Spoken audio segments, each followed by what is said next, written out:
is Maria, and today we will be talking about Desdemona, one of the main characters of Shakespearean drama Othello. I have chosen Desdemona as a main character for my analytical essay, and let me briefly state why I have chosen her.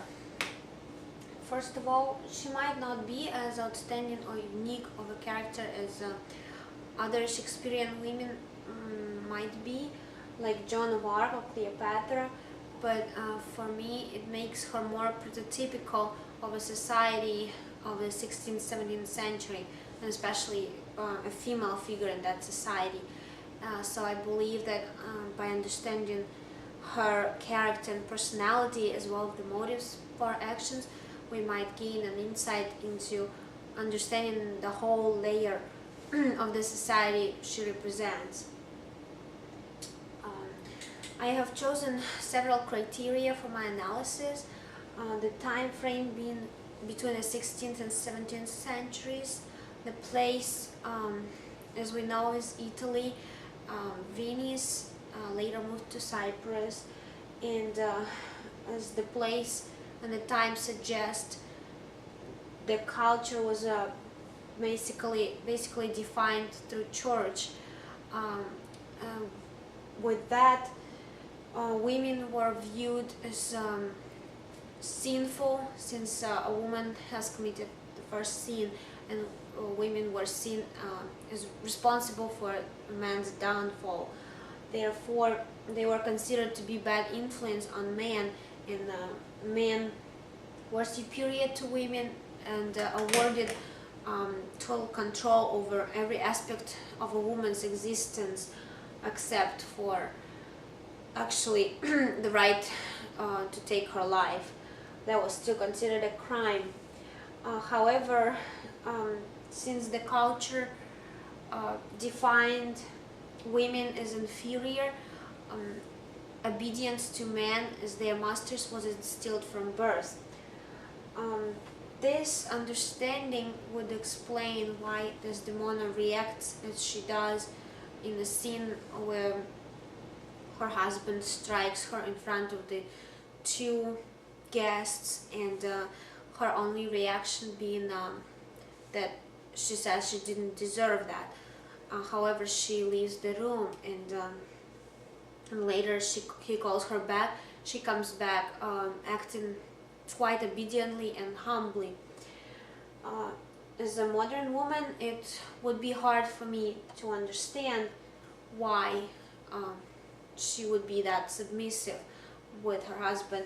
However, her upbringing explains this part of her reaction to me.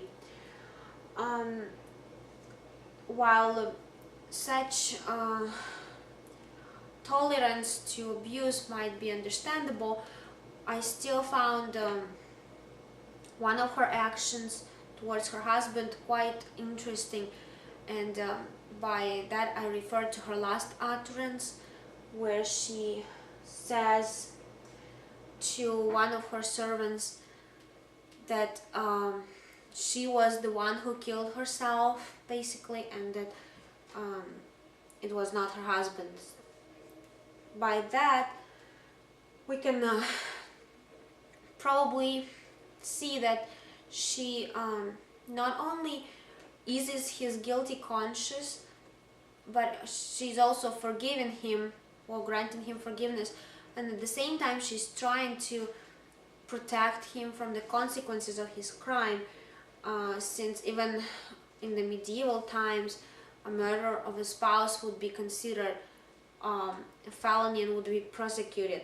So even though she is the victim, she's selflessly trying to save her husband, and that brings me to a question of was it because her motive, was it because she was truly in love with Othello, was it her upbringing, or was it something else? And to explore this question, I've looked at different views that some critics present, And some of them, like John Adams, agrees with Desdemona's father, stating that what Desdemona exhibits is not love but unnatural passion, which is probably motivated by her lust and attraction to an exotic race, since we know that Othello was of a different race. He was black, and he was also of a different status in the society. So it was indeed a marriage that unequal would indeed look weird. On the other hand, critics as Bradley, as well as a lot of readers and audience believe that on the contrary, the fact that Desdemona chooses somebody of a different race and a different status in the society is a factor proving that what she feels for Othello is a true love, and they actually love each other as two like-minded, strong people. As for me, I personally do not think that it was either true love or unnatural passion, because I think these are two extremities, and what Desdemona feels would be best described as infatuation. Now let me explain, go a little bit into why I think so. Making this decision, I have gathered some information and created a psychological portrait of Desdemona, basically from the text, from the information I incurred from the text. We can see that she's young and naive, and she has no previous experience with men, which is understood again in that culture and that time frame. And being romantic and idealistic, as a lot of youth is, she idealizes love, and in her mind she probably creates a perfect image of a perfect lover. At the same time, she possesses quite an adventurous spirit. We can see that from the fact that she falls in love with Othello through him telling her adventurous stories, or stories of his adventures. At the same time, I think we can safely say that she was attracted to men of a more dangerous type, rather than maybe more meek and gentle men whom she might have perceived as boring. And we have to take into consideration that at that time frame, that time period, girls could legally get married at a very young age of 12, and that was for a reason. I think the main reason was that girls were largely viewed through marriage at the time, and so they wanted to have that transition from the sheltered household of their daddies to become not only wives, not only to know the mysteries of love, but also to become a legal, so to speak, member of the society, which happened when they got married. So I do believe that Desdemona possessed the same drive for getting married as soon as she probably could, plus her romanticized vision of love made her want to fall in love with somebody. However, she was choosing according to her ideal understandings of love, and this made her reject other suitors. As I mentioned before, I think her being attractive to a more dangerous kind of man, probably she viewed it as more exciting, and well, that made her choose Othello over others, over other suitors. However, I still believe that since she did not possess enough knowledge about men, that her love was more of an infatuation type. Nonetheless, after she gets married, she follows her husband to Cyprus, which again proves to us that she had an adventurous spirit, and therefore she becomes isolated from her friends and family. Othello, becoming her only family, makes her emotionally more dependent on him, and that in turn makes her put very high level of trust into him and in their relationship. So that question, I mean not question, but this probably lets us understand that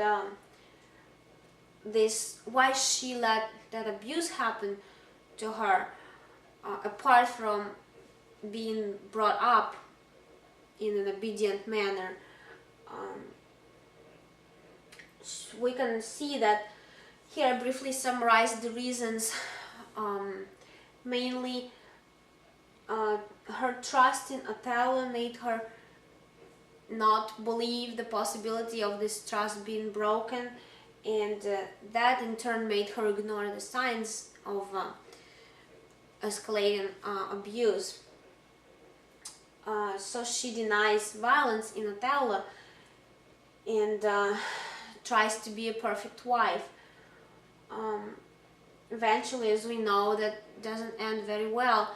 And again, even modern research shows that if a woman does not stand up for herself in a relationship, that makes it more possible that this relationship can turn into violence. Therefore, just to sum it up, I think that although Desdemona definitely possesses very admirable personality traits such as courage and high morale and strong will to follow through with what she believes in, at the same time her actions and motives are quite understandable. She is, like I said in the beginning, prototypical of a young girl, not only of the Renaissance epoch but also of nowadays. Is she idealizes love and she mistakes infatuation for true love, and it's amazing how I think it's pretty amazing how girls can sympathize with this character.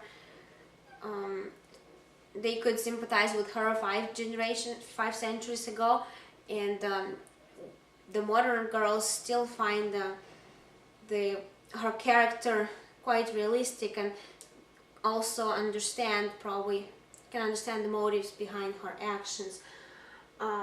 So this makes her even more interesting to me, and also proves to me that Shakespearean genius as a dramatist is really hard to surpass, as he had some innate, very deep understanding of human nature. I think that would be it. Thank you for your attention and time, and I hope you have a great semester. Bye.